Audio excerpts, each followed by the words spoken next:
So let's say you're a married couple with 2 kids living in Pennsylvania and you make $50,000. I'm going to put that into this calculator And this is $50,000 combined. Household income. Household income. Yeah. Jacob Bogage is a congressional economics correspondent for The Post. On Monday, I had him with me in the studio to run some numbers on this tax calculator that Jacob and The Post built. The calculator, it shows you how much you could save or lose with President Donald Trump's signature tax bill.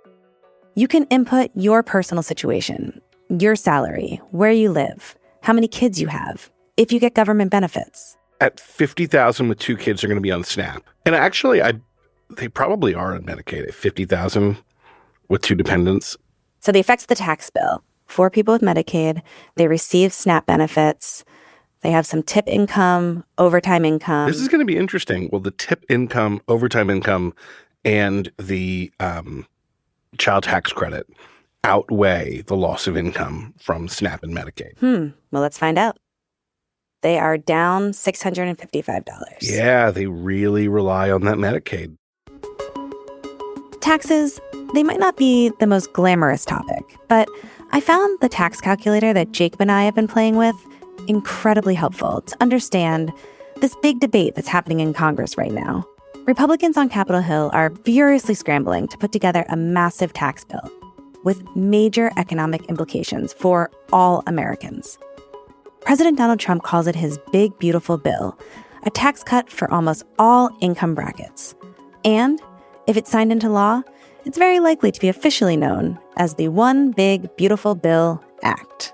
Donald Trump and Republicans have put this bill into Congress and said this is going to deliver on a lot of our campaign promises. And the campaign promises were these really populist flourishes: the no tax on tips, no tax on overtime, no tax on Social Security. But not all Republicans are on the same page. In addition to cutting taxes, it makes major cuts to programs like Medicaid and SNAP, what used to be called food stamps. These are heavy-hitting social benefits that make your way of life possible.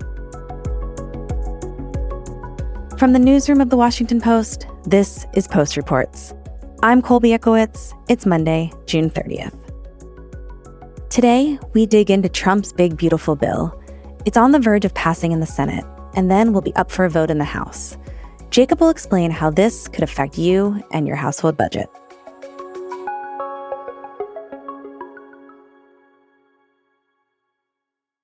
So, Jacob, before we get into the nitty-gritty of this bill, I want to continue playing with this calculator.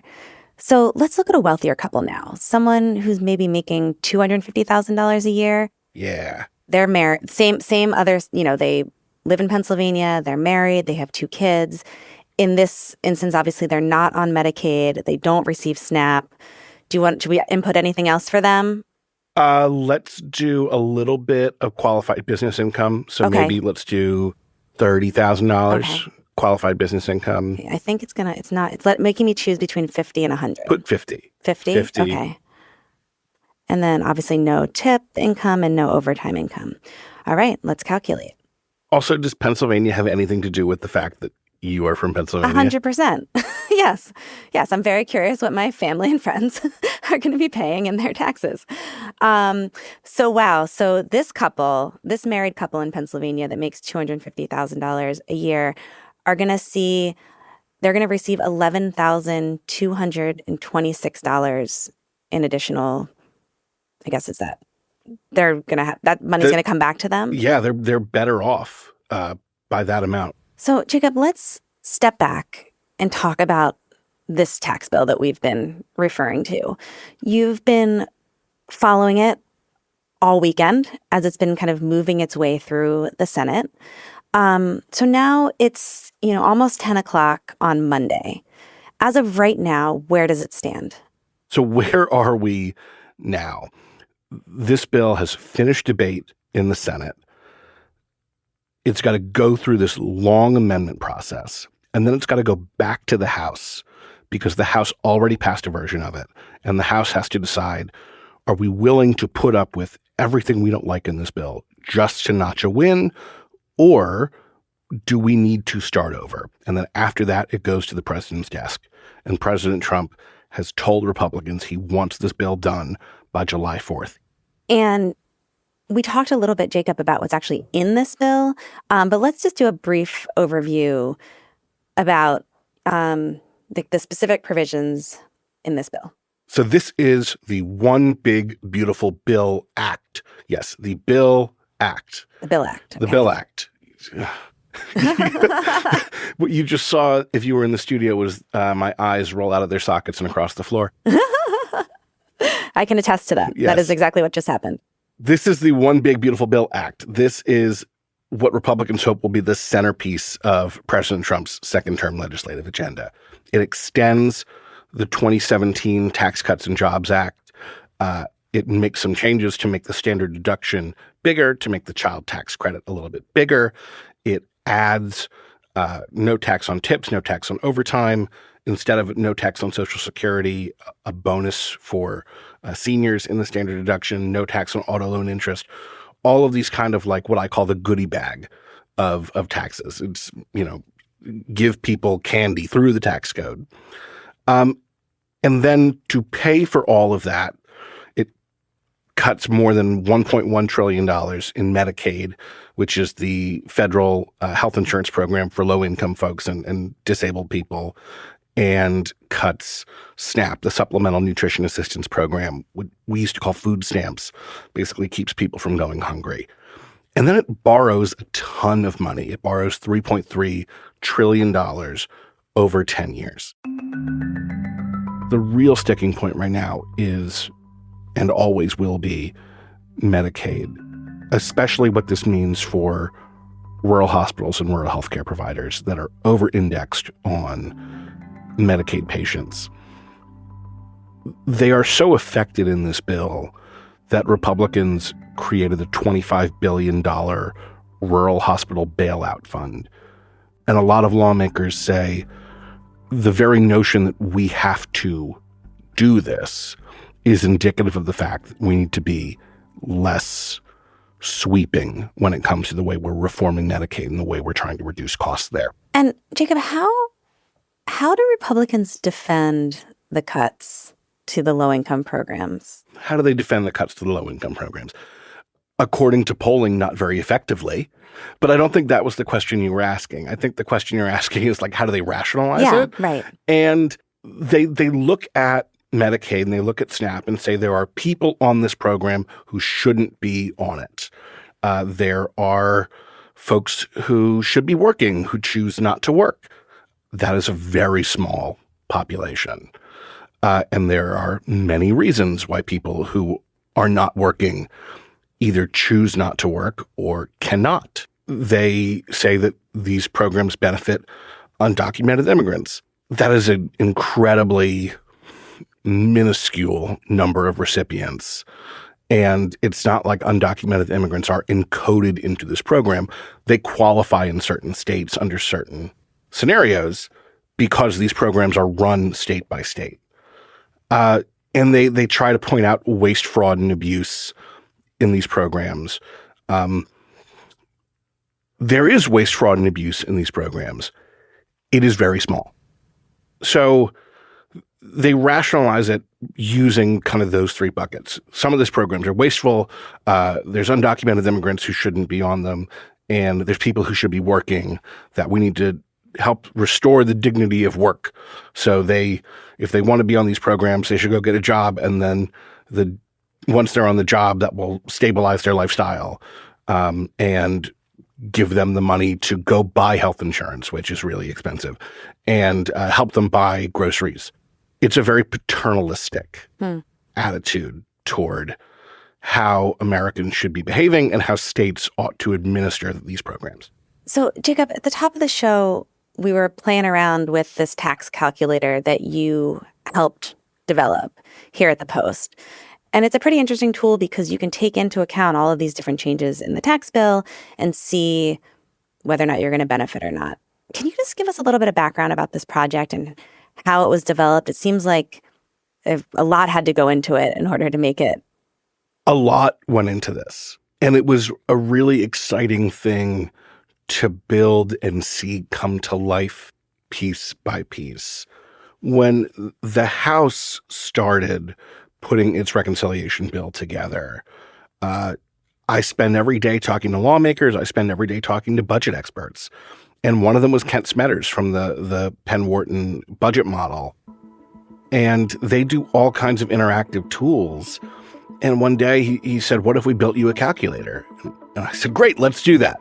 And it took months to engineer this, to figure out how to best present it, and then to work with Kent and his team of incredible economists and data scientists and engineers to make sure we got the numbers right and to give people the usability so they'll know what this means for their lives. They'll know what it means for their friends and family. And then they're also able to put in folks who maybe are very unlike them and encounter people who rely on SNAP or rely on Medicaid.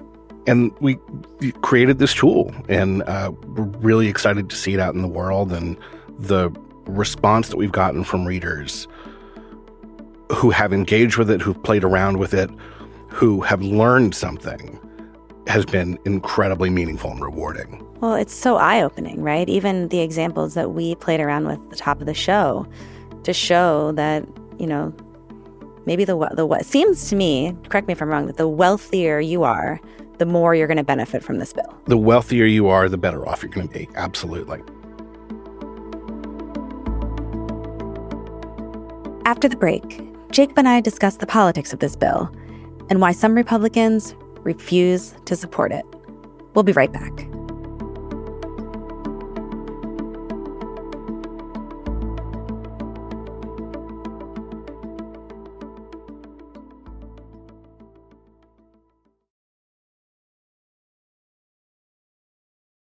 I want to zoom out a little bit, Jacob, on the economy for a second. We've been talking about individual households and how this is going to affect them. But what's been the analysis of the broader economic impact of this tax bill? It doesn't do a whole lot. Okay. Which is really important in and of itself. The rationale behind why we need to do this tax bill is major portions of the 2017 Tax Cuts and Jobs Act expire at the end of 2025. That law from President Trump's first term reduced tax rates for every income level. So that means by the end of this year, those rates will expire. So your taxes will go up if Congress doesn't do anything. So Congress wants to take up new tax legislation. President Trump ran on extending all of that legislation. This bill borrows $3.3 trillion over 10 years. It's a ton of money. Our national debt right now is $36.2 trillion. So it's adding 10% to the national debt over 10 years. So you have interest rates rising on the federal government because the federal government's borrowed. You have the federal government not having as many resources to do its basic job that crowds out investment. That's the technical term, crowd out. And that has effects on consumers, and then spiraling effects on businesses, and then spiraling effects on kind of the rest of the global economy. And Jacob, how does it affect the economy that I think the Congressional Budget Office analysis was that something like 10 million more people are going to be uninsured. They are not going to have health insurance because of this bill. What kind of economic impact does that have? It's 11.8 million people over 10 years would lose health insurance under this bill, according to the CBO, which is kind of the nonpartisan bookkeeper in Congress.